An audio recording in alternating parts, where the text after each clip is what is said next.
La suite du Mag-Orient, c'est le documentaire choc de la rentrée 2018 en Israël. Zvi Yecheskeli est journaliste, spécialiste du monde arabe. Sur la 10e chaîne israélienne, il est arabisant, ancien membre des services secrets israéliens. C'est un habitué des scoops et des infiltrations.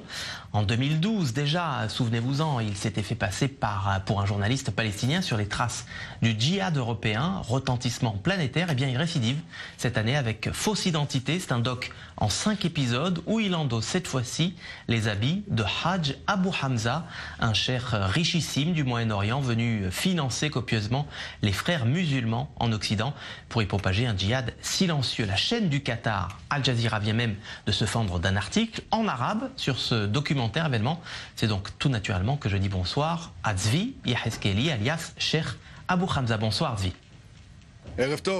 Bonsoir Cyril. Alors on vous remercie d'autant plus que c'est la première fois que vous vous confiez à une chaîne francophone, qui plus est au lendemain de la diffusion du premier épisode. On va parler longuement avec vous de votre enquête, mais on regarde tout de suite la bande-annonce. Salam alaikum, Cheikh.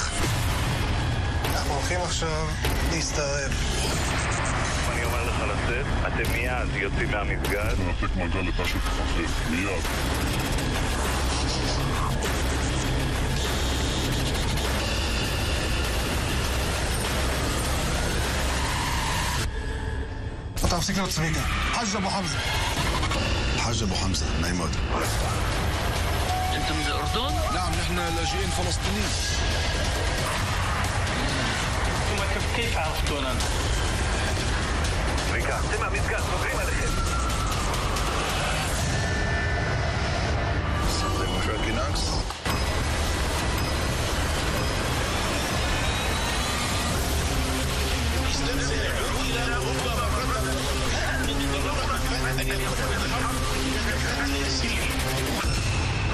هذه الانتقام من الاستعمار.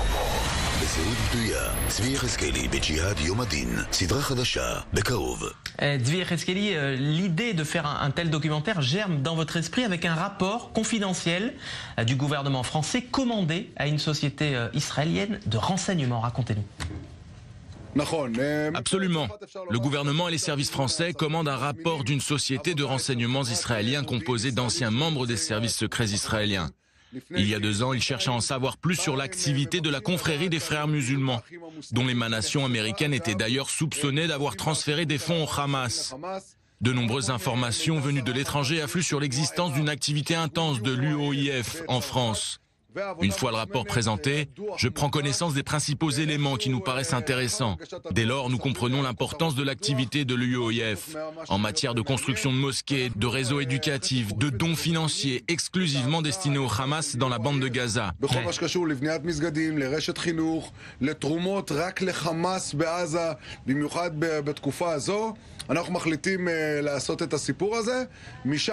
Nous décidons alors de monter ce projet et on prend conscience du fait que les frères musulmans sont présents sur tout le continent européen, en Irlande, en Grande-Bretagne et en particulier à Berlin, en Allemagne. Avec l'arrivée massive des réfugiés syriens, c'est comme ça qu'est née l'idée de ce documentaire. Vous pourrez le voir dans le second épisode, on a infiltré un centre de formation d'imams fondé sur les théories d'un guide des frères musulmans, Youssouf Al-Kardawi, dont l'entrée sur le territoire français avait d'ailleurs été interdite. Interdiction levée aujourd'hui. Et j'ajouterai, Cyril, que c'est aujourd'hui dans l'air du temps au Moyen-Orient que la mise au banc des frères musulmans par les Saoudiens, tout ça nous a poussé à faire ce documentaire. Alors ce que vous avez essayé de montrer dans Fausse Identité, c'est qu'après le déclin annoncé de Daesh, eh bien, le djihad se fait désormais sans armes, beaucoup plus sournoisement, beaucoup plus discrètement. Exactement. C'est là l'objectif du djihad silencieux. Nous avons recueilli la réaction d'un des leaders des frères musulmans, Kamal Khatib, qui nous a dit « Qu'est-ce qu'il veut, Yecheskeli? Les Européens nous laissent faire. Nous ne sommes pas violents, n'est-ce pas ?» C'est vrai que les frères musulmans, en particulier en France, ont condamné les attentats. Même si après l'attentat de Charlie Hebdo, lorsqu'il y a eu le hashtag « Je suis Charlie », eux ont écrit « Je suis Mahomet ». Mais malgré ça, ils se sont opposés aux terribles attentats qu'il y a eu en France ces 2 dernières années. Néanmoins, leur idéologie silencieuse, le profit qu'ils tirent de la naïveté des Français leur permet de passer tous les messages qu'ils veulent. Je me suis infiltré dans plusieurs mosquées en France. J'y ai entendu parler de djihad.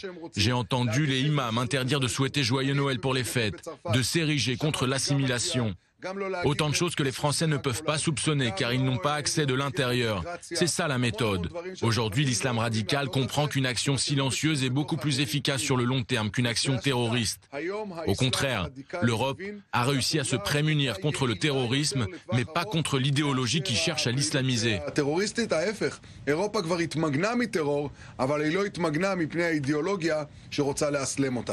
Alors on va parler un petit peu, Zvi Yehezkeli, de votre préparation, parce que c'est quand même très impressionnant. Hein. 2 ans et demi de travail, d'entraînement, de préparation psychologique pour une infiltration qui a duré plusieurs mois. Et ce sont d'ailleurs vos anciens collègues du Shabak, les services de sécurité intérieure, qui vous ont formé ou reformé pour l'occasion, comme lors de cette séance avec un instructeur israélien qui officie jusqu'à aujourd'hui dans les rangs de la prestigieuse unité des Mistaravim. On regarde.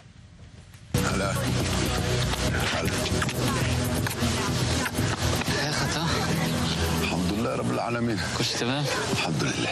אנחנו הולכים להיכנס לאזור מה, לאזור שוק, לאזור סמטאות, כשהמשימה שלך תהיה בעצם להתערות בשוק.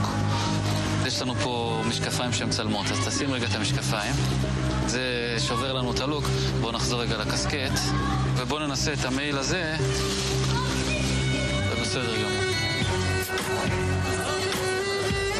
אני, תשים לב, הולך איזה 10 מטר מאחוריך. תדמה לי רק שאתה שומע אותי באוזניה. יופי, סבבה. לא משנה איפה תהיה, בכל מקום בעולם זה ההתנהגות והלבוש ברחוב. מה, כולם פקוחים עם הרדארים שלהם על העניין? כולם, זה לא רק שהם פקוחים עם הרדארים, זה בא להם באופן טבעי. זאת אומרת, מרוב שכולם מתנהגים טבעי, אם אתה תבוא יוצא דופן, ישר תצוף להם. טק, יש נראות, נגמר הסיפור. Cette infiltration de Zvi Yehezkeli, est-ce qu'elle se prépare comme une mission secrète digne des plus grands films d'espionnage, l'envoi des gadgets, la digne de James Bond? C'est vrai que j'ai dû redoubler d'attention, car en septembre 2012, dans le cadre de ma première série documentaire Al Islam, que vos téléspectateurs connaissent peut-être, je m'étais infiltré dans le milieu djihadiste de Daesh en Europe, avec Sharia for Belgium, Forza Alissa en France, avec le cheikh Ansham Koudari de l'organisation Sharia for UK, et avec d'autres salafistes qui me connaissent. J'étais vraiment connu dans le milieu. C'est pourquoi je me suis cette fois entouré d'une société spécialisée dans le renseignement, et d'abord pour reconstituer le rapport dont nous avons parlé, et également pour ne pas être démasqué, au cas où quelqu'un me reconnaîtrait ou m'associerait à Israël, car j'apparais à la télévision israélienne. C'est ainsi qu'est né le personnage du Hajj Abu Hamza, qui est à la fois mécène, jordanien, titulaire d'un passeport syrien, tout un tas d'éléments qui m'ont constitué une couverture parfaite. J'ai failli être démasqué, mais finalement non. Et pour forger votre légende et votre identité, vous faites faire notamment des cartes de visite. Bon, jusque-là, c'est à la portée de tout le monde. Là où ça devient plus compliqué, plus corsé, c'est que vous procurez 2 passeports, un syrien et un palestinien. J'ai obtenu mon passeport syrien à la frontière turque dans la ville de Gaziantep. Il y a 1 an, quand j'étais sur le terrain pour couvrir la chute de Daesh, je me suis rendu compte qu'il y avait une industrie du faux dans ces camps de réfugiés qui tentaient d'obtenir une fausse identité pour rejoindre l'Europe. Quand vous cherchez à entrer en Allemagne, il y a une différence entre un demandeur d'asile et un demandeur d'asile provisoire. Il y a une vraie industrie autour de ça. Ce ne sont pas des passeports falsifiés, mais des passeports imprimés sous de faux noms. Quand Alep est tombé aux mains des rebelles, le ministère de l'Intérieur a été pris d'assaut pour piller ces passeports. Grâce à l'une de mes sources en contact avec Daesh, j'ai pu me procurer ce passeport. Pour ce qui est du passeport palestinien, même si je n'ai pas eu à m'en servir, ça a été beaucoup plus facile. Je n'ai eu besoin que de photocopies pour attester de ma fausse identité. Est-ce qu'à un moment donné, Zvi Yehezkeli, vous avez eu peur, vous vous êtes dit, bon là, on arrête tout, j'ai été trop loin? Oui, à la mosquée Omar El-Kitab, à la Couronne, à Paris, un vendredi pendant une prière fervente avec des milliers de fidèles, dedans, dehors, pendant un prêche véhément, mon complice à l'extérieur de la mosquée croit déceler un mouvement suspect et me dit qu'on est démasqué, que les portes se ferment et que l'on doit sortir tout de suite. D'un côté, vous ne pouvez pas fuir pour ne pas provoquer de mouvement de foule.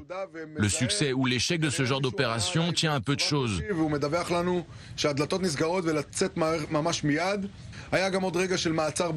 En Turquie aussi, on s'est fait arrêter par la police.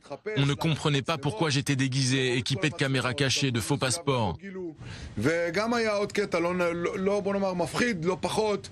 Autre anecdote, au centre de formation Ayesh, un centre de formation d'imams à 400 km de Paris, j'étais à l'intérieur du bâtiment. J'étais persuadé qu'on s'était fait repérer, qu'ils avaient cherché des informations sur Internet. Mais on a réussi à fuir à temps. Alors sur les 5 épisodes de votre documentaire, 2 sont consacrés à l'islam radical en France. On va peut-être voir d'ailleurs un extrait, on en reparle tout de suite après.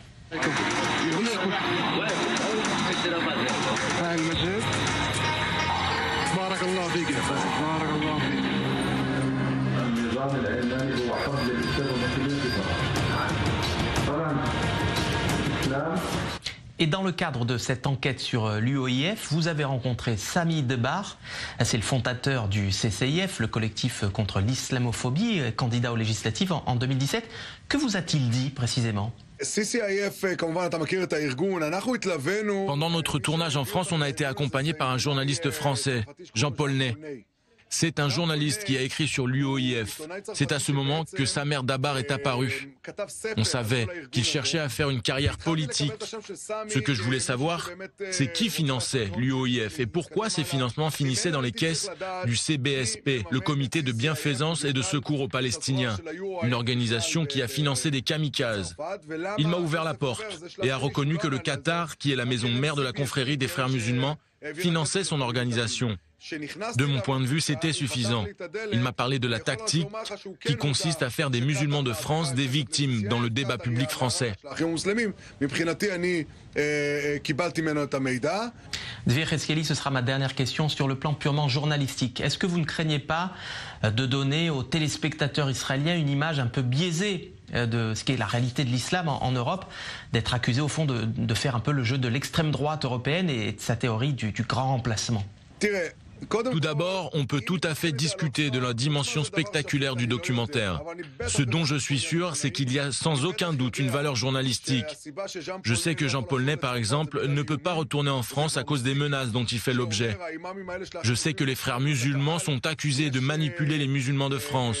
Je sais aussi qu'un ancien professeur du lycée Averroès de Lille, qui était membre des frères musulmans, avant de quitter la confrérie, Sofiane Zetouni, a publié un livre dans lequel il dénonce son ancienne organisation.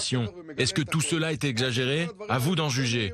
Arrêtons de nous concentrer sur la méthode et penchons-nous plutôt sur le vrai problème. Et le problème, c'est que la France ne sait pas encore qu'elle est sous la menace d'un djihad silencieux. Zvi Yehezkeli, merci.